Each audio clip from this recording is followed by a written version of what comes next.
Primeiro livro dos Reis, capítulo 6. Salomão constrói o templo. 480 anos depois que o povo de Israel havia saído do Egito, no quarto ano do reinado de Salomão em Israel, no mês de Ziv, o segundo mês, Salomão começou a construir o templo. O templo media 27 metros de comprimento por 9 de largura, por 13,5 de altura. A sala de entrada media 4,5 metros de comprimento por 9 de largura, isto é, a mesma largura do santuário.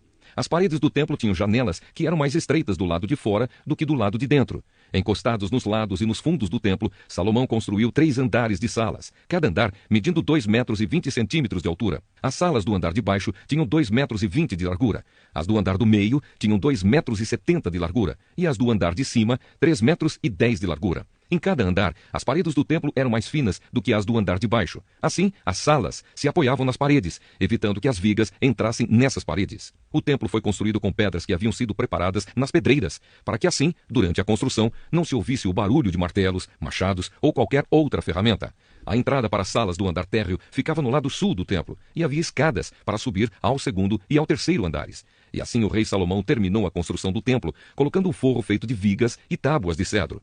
Salomão construiu 3 andares de salas, encostados nas paredes do templo e ligados com elas por meio de vigas de cedro. Cada andar media 2,20 metros de altura. O Senhor Deus disse a Salomão: se você obedecer a todas as minhas leis e mandamentos, eu farei por você aquilo que prometi a Davi, o seu pai. Viverei entre o meu povo de Israel neste templo que você está construindo e nunca os abandonarei. E assim Salomão terminou a construção do templo. O acabamento do templo por dentro. As paredes do templo foram forradas por dentro com tábuas de cedro, desde o chão até o teto, e o assoalho foi feito de pinho. Na parte de trás do templo foi construída uma sala interna, que foi chamada de Lugar Santíssimo. Ela media 9 metros de comprimento e era separada por uma divisão feita de tábuas de cedro, que iam desde o chão até o teto. O lugar santo, que ficava em frente ao Lugar Santíssimo, tinha 18 metros de comprimento. A forração de cedro era enfeitada com entalhes em forma de cabaças e de flores. Toda a parte de dentro da sala era revestida de cedro para que as pedras das paredes não ficassem aparecendo. Como já foi dito, na parte de trás do templo foi feita uma sala, o Lugar Santíssimo, para nela ser colocada a Arca da Aliança de Deus. Essa sala media 9 metros de comprimento por 9 de largura, por 9 de altura e era toda revestida de ouro puro. O altar era revestido com tábuas de cedro. O lado de dentro do templo era revestido de ouro e na entrada do Lugar Santíssimo foram colocadas correntes de ouro. Essa sala também era revestida de ouro. Todo o templo por dentro e também o altar do Lugar Santíssimo eram revestidos de ouro. Foram feitos 2 querubins de madeira de oliveira, os quais foram colocados no Lugar Santíssimo. Cada um deles media 4,40 metros de altura. Os 2 querubins tinham o mesmo tamanho e a mesma forma. Cada um tinha 2 asas e cada asa media 2,25 metros de comprimento. Assim, a distância da ponta de uma asa até a outra era de 4,5 metros. Os 2 querubins foram colocados no Lugar Santíssimo. Eles estavam de asas estendidas, de maneira que a asa de um tocava numa parede e a asa do outro tocava na outra parede. E no meio da sala, a asa de um tocava na asa do outro. Os 2 querubins eram folhados a ouro. As paredes do Lugar Santo e do Lugar Santíssimo eram todas enfeitadas com figuras entalhadas, representando querubins, palmeiras e flores. Até mesmo o assoalho das 2 divisões era revestido de ouro. Na entrada do Lugar Santíssimo foi colocada uma porta dupla, feita de madeira de oliveira. No alto, as ombreiras formavam um arco em ponta. As portas eram enfeitadas com figuras entalhadas, representando querubins, palmeiras e flores. As portas, os querubins e as palmeiras eram folhadas a ouro. Para a entrada do Lugar Santo foram feitos batentes retangulares de madeira de oliveira. Havia 2 portas de 2 folhas, que eram feitas de pinho e enfeitadas com figuras entalhadas de querubins, palmeiras e flores, que também eram folhadas a ouro. Em frente ao templo foi construído um pátio interno, fechado por muros, que tinham uma carreira de vigas de cedro para cada 3 carreiras de pedras. Os alicerces do templo foram colocados no mês de Ziv, o segundo mês, no 4º ano do reinado de Salomão. No 11º ano do reinado de Salomão, no 8º mês, o mês de Bul, o templo foi completamente terminado, exatamente como havia sido planejado. Salomão levou 7 anos para construí-lo. Carta aos Efésios, capítulo 3. O trabalho de Paulo entre os não-judeus. Por essa razão eu oro a Deus, eu, Paulo, que estou preso por causa de Cristo Jesus, para o bem de vocês, os não-judeus. Com certeza vocês já sabem que Deus, por causa da sua graça, me deu esse trabalho para o bem de vocês. Deus me revelou o seu plano secreto e fez com que eu o conhecesse. Eu escrevi isso em poucas palavras, e se vocês lerem o que escrevi, poderão saber como entendo o segredo de Cristo. No passado, esse segredo não foi contado aos seres humanos, mas agora, por meio do seu Espírito, Deus o revelou aos seus santos apóstolos e profetas. O segredo é este. Por meio do Evangelho, os não-judeus participam com os judeus das bênçãos divinas. Eles são membros do mesmo corpo e participam da promessa que Deus fez por meio de Cristo Jesus. Graças ao dom que Deus, na sua bondade, me deu, e pela ação do seu poder, eu fui colocado como servo do Evangelho. Eu sou menos do que o menor de todos os que pertencem a Deus. Mas mesmo assim, ele me deu este privilégio de anunciar aos não-judeus a boa notícia das imensas riquezas de Cristo. E também me deu o privilégio de fazer com que todos vejam como se realiza o plano secreto de Deus. Deus, que criou tudo, escondeu esse segredo durante os tempos passados. E isso aconteceu a fim de que agora, por meio da igreja, as autoridades e os poderes angélicos do mundo celestial conheçam a sabedoria de Deus em todas as suas diferentes formas.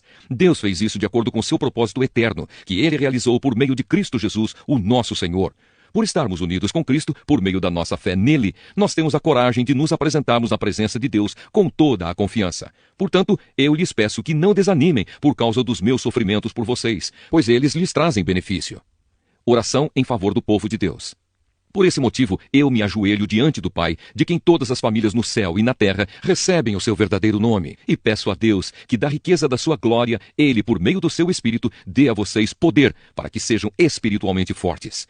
Peço também que, por meio da fé, Cristo viva no coração de vocês, e oro para que vocês tenham raízes e alicerces no amor, para que assim, junto com todo o povo de Deus, vocês possam compreender o amor de Cristo em toda a sua largura, comprimento, altura e profundidade. Sim, embora seja impossível conhecê-lo perfeitamente, peço que vocês venham a conhecê-lo, para que assim Deus encha completamente o ser de vocês com a sua natureza. E agora, que a glória seja dada a Deus, o qual, por meio do seu poder que age em nós, pode fazer muito mais do que nós pedimos ou até pensamos. Glória a Deus por meio da igreja e por meio de Cristo Jesus, por todos os tempos e para todo sempre. Amém. Ezequiel, capítulo 36. Deus abençoa o povo de Israel. O Senhor disse: Homem mortal, fale com as montanhas de Israel e diga-lhes que escutem a mensagem que eu, o Senhor Deus, tenho para elas. Os inimigos de Israel zombaram de vocês e disseram: Aquelas velhas montanhas são nossas. Agora profetize e anuncie aquilo que eu, o Senhor Deus, estou dizendo. Quando as nações vizinhas tomaram as montanhas de Israel e roubaram o que havia nelas, todos zombaram dos israelitas. Por isso agora vocês, montanhas de Israel, ouçam o que eu, o Senhor Deus, estou dizendo às montanhas e aos morros, aos ribeirões e aos vales, aos lugares arrasados e às cidades desertas, que todas as nações vizinhas roubaram e de que zombaram. Eu, o Senhor Deus, no calor da minha ira, falei contra essas nações vizinhas e especialmente contra Edom. Com alegria e com desprezo, elas tomaram a minha terra e ficaram com os seus pastos. Por isso, homem mortal, profetize a respeito da terra de Israel. Diga às montanhas, morros, ribeirões e vales o que eu, o Senhor Deus, estou dizendo com ira e ciúmes, por causa da maneira como as nações zombaram deles.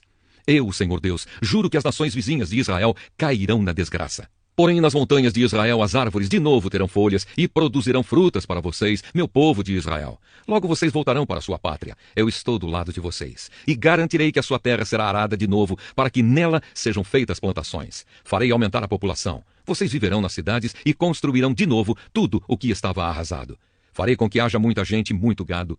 Entre vocês haverá mais gente do que nunca, e vocês terão muitos filhos. Deixarei que vivam ali como antes, e farei com que fiquem mais ricos do que nunca. Aí vocês ficarão sabendo que eu sou o Senhor.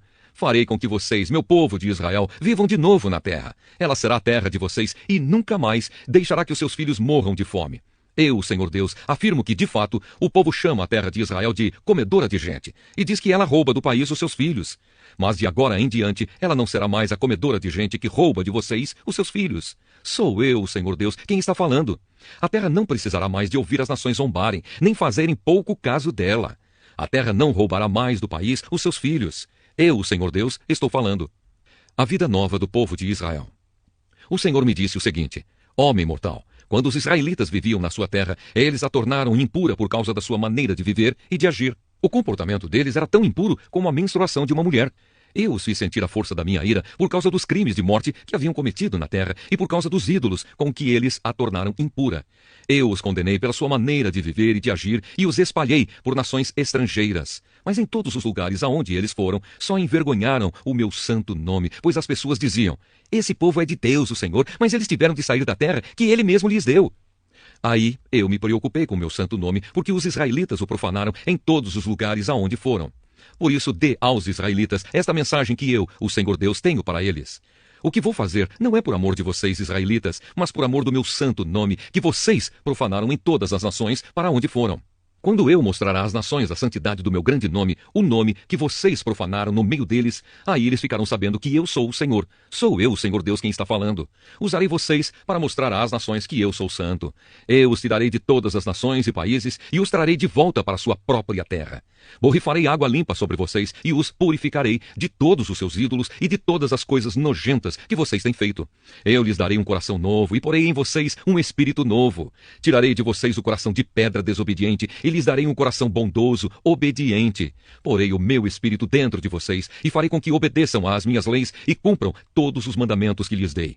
Aí vocês viverão na terra que dei aos seus antepassados. Vocês serão o meu povo e eu serei o seu Deus. Eu os livrarei de todas as coisas que os tornam impuros. Darei ordem para que haja bastante trigo, e assim não haverá mais tempos de fome no meio de vocês. Aumentarei a produção de frutas e das plantações de cereais, de modo que não haverá mais épocas de fome que façam vocês passarem vergonha no meio das outras nações. Vocês lembrarão da sua má conduta e das maldades que cometeram e ficarão aborrecidos com vocês mesmos, por causa dos seus pecados e maldades. Povo de Israel, quero que saibam que eu não estou fazendo tudo isso por amor de vocês. Quero que vocês sintam como é vergonhoso e desonroso aquilo que estão fazendo. Eu, o Senhor Deus, estou falando. O Senhor Deus diz: no dia em que eu os purificar de todos os seus pecados, deixarei que construam de novo as suas cidades arrasadas e vivam nelas. Todos os que passavam pelas lavouras de vocês viam que estavam abandonadas e que o capim havia crescido. Mas eu deixarei que vocês façam plantações de novo. Todos dirão isto a respeito desta terra. Ela era um deserto, mas agora ficou igual ao jardim do Éden. Falarão também a respeito das cidades que foram roubadas, destruídas e arrasadas, e que naquele tempo estarão cercadas por muralhas e habitadas. Então as nações vizinhas que sobrarem ficarão sabendo que eu, o Senhor, construí de novo as cidades destruídas e fiz novas plantações nas terras abandonadas. Eu, o Senhor, disse que ia fazer isso e farei. O Senhor Deus diz: mais uma vez deixarei que os israelitas peçam a minha ajuda. Deixarei que cresçam em número como se fossem um rebanho de ovelhas. As cidades que agora estão arrasadas ficarão tão cheias de gente como Jerusalém ficava cheia de ovelhas que eram oferecidas em sacrifício num dia de festa. Aí eles ficarão sabendo que eu sou o Senhor. Salmo 86. Pedido de socorro em tempos de angústia. Oração de Davi. Ó Senhor Deus, escuta-me e responde-me, pois estou fraco e necessitado. Salva-me da morte, pois sou fiel a ti. Salva-me, porque sou teu servo e confio em ti. Tu és o meu Deus. Tem compaixão de mim, Senhor, pois eu oro a ti o dia inteiro. Ó Senhor, alegra o coração deste teu servo, pois os meus pensamentos sobem a ti. Ó Senhor, tu és bom e perdoador, e tens muito amor por todos os que oram a ti. Escuta, ó Senhor, a minha oração e ouve os meus gritos pedindo socorro. Em tempos de angústia eu te chamo, pois tu me respondes. Não há nenhum Deus como tu, Senhor. Não há nenhum que possa fazer o que tu fazes. Todos os povos que criaste virão e se curvarão diante de ti. Eles louvarão a tua grandeza, porque tu és poderoso e fazes coisas maravilhosas. Só tu és Deus. Ó Senhor Deus, ensina-me o que queres que eu faça, e eu te obedecerei fielmente. Ensina-me a te servir com toda a devoção. Senhor, meu Deus, eu te louvarei com todo o coração e anunciarei a tua grandeza para sempre. Como é grande o teu amor por mim, tu não deixaste que eu fosse levado para o fundo do mundo dos mortos. Ó Deus, estou sendo atacado por gente orgulhosa. Um bando de pessoas violentas está querendo me matar, pessoas que não querem saber de ti. Mas tu, Senhor, és Deus de compaixão e de amor. És sempre paciente, bondoso e fiel. Olha de novo para mim e tem misericórdia de mim. Dá-me a tua força e salva-me, pois eu te sirvo como te serviu também a minha mãe.